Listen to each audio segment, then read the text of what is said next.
Begini, sebetulnya saya membela semua umat Islam itu ahlul jannah, karena saya ini ibarat marketing. Kalau orang Kristiani itu kan setiap orang mati sudah tenang bersama Bapak di surga. Jadi kampanye itu menarik sekali. Sementara kita sudah kiai, sudah imam masjid, sudah ulama, masih saja dikhawatirkan su'ul khotimah. Ini kalau kampanye ini tidak imbang, ini nanti saya takut kalah. Makanya saya bilang pokoknya semua orang mukmin itu ahlul jannah. Karena memang asli hadisnya seperti itu, man qala la ilaha illallah dakhalal jannah. Bahwa kemudian ada beberapa kiai yang mungkin wataknya itu pesimis, kemudian bikin sekian aturan-aturan yang sebetulnya itu cerminan dari pesimisnya. Terus akan-akan masuk surga itu susahnya bukan main. Nah itu saya tidak setuju, karena tadi pasti kalah dengan kampanye sebelah yang setiap orang mati dibilang sudah tenang bersama Bapak apa? Di surga. Jadi ini penting. Terus kedua saya bilang agama ini sudah begitu baik. Masa kunci surga sudah dibocorkan, miftahul jannah la ilaha illallah. Masa sudah pegang kuncinya nggak jadi masuk surga, itu kan aneh. Ya sudah masuk saja, tapi tidak usah minta bantuan saya, masuk aja, kan sudah pegang kuncinya. Terus ketiga, kenangan terburuk saya ketika jadi kiai itu gini, saya ada beberapa guru SD datang ke saya, ini agak-agak masalah besar. Gus, boleh enggak buka ujian nasional yang masih disegel? Semua guru bilang enggak boleh, itu kriminal kan. Ada satu guru yang bikin analogi agak kacau, boleh saja. Wong ujian di kuburan saja dibocorkan para kiai enggak apa-apa. Itu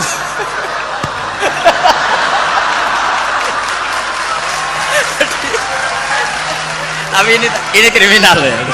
Perhatian kepada kiai, nggak boleh memukul pemateri.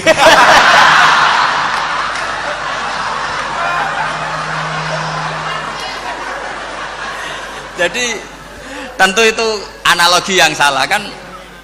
Marrobuka kan, Tuhan kamu siapa, Nabi kamu.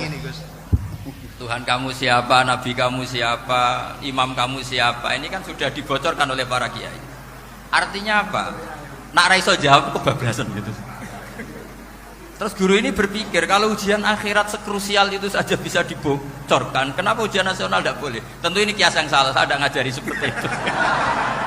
Tapi saya ngajari ke kalian betapa mudahnya masuk surga. Kunci jawaban sudah dikasih, kunci pintu masuk sudah dikasih. Kok sampai tidak masuk, ini kebablasan.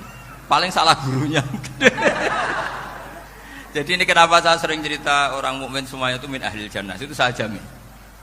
Sama tidak usah takut su'ul khotimah, tidak usah takut berlebihan seperti itu, karena setahu saya, setidaknya saya mewakili ulama zaman ini, rata-rata guru kita ini bermadzhab Syadzili dalam berkeyakinan berpikir tentang Allah.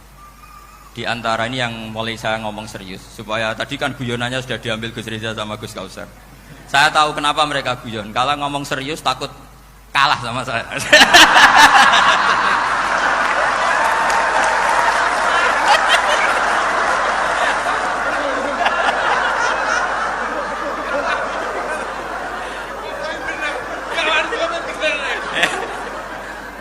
Karena saya ini sudah terkenal pemikir serius, jadi artinya itu satu kepintaran mengalihkan. Ya, oh ya, sudah itu satu kecerdasan.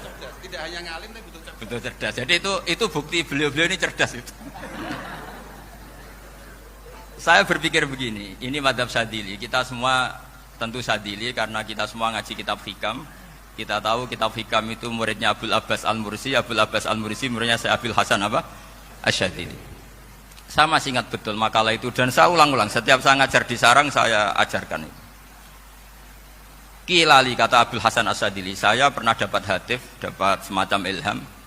Apa makna min syarril waswasil khannas? Itu kata beliau dijawab oleh hatif itu. Hatif itu nggak perlu diterjemah tadi ada karena tadi diajarin itu. Apa yang dihidupkan itu nggak perlu dijelaskan. kata hatif tadi, wasfasun yadkhulu bainaka wa baina habibika. Yunsika altofahu alhasanah wa yudzakiruka af'alaka asai'ah wa yukassiru indaka dzatas shimal wa yuqallilu indaka dzatal yamin liya'dila bika an husnidzanni billah ila su'idzanni billah. Jadi yang dikatakan waswas adalah kamu digiring untuk hanya ingat sisi-sisi kamu yang negatif, dilupakan bahwa Anda punya sisi-sisi yang positif. Misalnya seperti ini, mungkin secara fikih tadi banser-banser tegas, wah ini masalah lelaki perempuan dipisahkan gini-gini. Tapi kenapa Ghazali bilang ya sudah gini gak apa-apa. Sebetulnya ada rukhsah itu karena ini di depan umum. Yang paling pantangan Nabi itu la yakhluwanna rajulun bimra'atin. Ini ada yang menjaminnya gitu. Malah khawatir saya di sini dipisah tapi setelah berduaan nggak bisa. Jadi toleransinya karena ini di depan umum. Itu masih ada toleransinya. La yakhluwanna rajulun bimra'atin. Begitu juga ketika kita dosa, misalnya kita dosa. Orang Islam setiap dosa itu pasti ingat salahnya, kemudian istighfar. Dan ketika satu kebaikan dibandingkan keburukan, itu kata semua ulama, karena sayyi'ah itu bernilai 1, kebaikan bernilai apa? 10. Itu masih surplus berapa? 9. Jadi itu cara berpikir Abu Hasan Asyadzili. Kenapa kamu harus berpikir positif tentang Tuhan? Sekali berpikir tentang negatif, itu bahaya betul. Misalnya begini, kamu berpikir tak rewangi jadi kiai, sujud, rukuk, ternyata aku tetap lebu neraka, gunane apa? Itu menurut saya kan nggak punya akal. Sujud itu satu kelaziman menghamba kepada Allah. Normalnya seorang hamba itu ya sujud. Kemudian gara-gara kamu ingin masuk surga, terus logika kamu dibalik, gunanya apa saya sujud? Ternyata saya masuk neraka. Itu pertanyaan yang benar-benar bodoh dan itu menjadikan Allah benci. Logikanya dibalik begini. Ini saya ngomong serius karena ini bentuk kemenangan saya ini bentuk kemenangan saya. Saya berkali-kali ngomong di kota pelajar di Jogja karena banyak pengujinya juga. Bukan sekedar pendamping tapi penguji. Banyak yang profesor, bukan sekedar dokter, banyak yang profesor. Jadi ya ini dok. Begini. Saya pernah ditanya sama seorang dosen, Gus, saya ini ngaji hadis banyak, tapi ada yang saya tidak paham, yaitu mangkola la ilaha illallah dakhalal jannah, ada kalimat wa in zana wa in saroko. Meskipun pernah zina, pernah maling. Ini kan seakan-akan mentoleransi perzinaan dan pemalingan. Terus saya bilang, oh makna hadis itu seperti ini. Jadi kebenaran absolut, kebenaran yang mutlak itu tidak akan terganggu oleh status perilaku seseorang.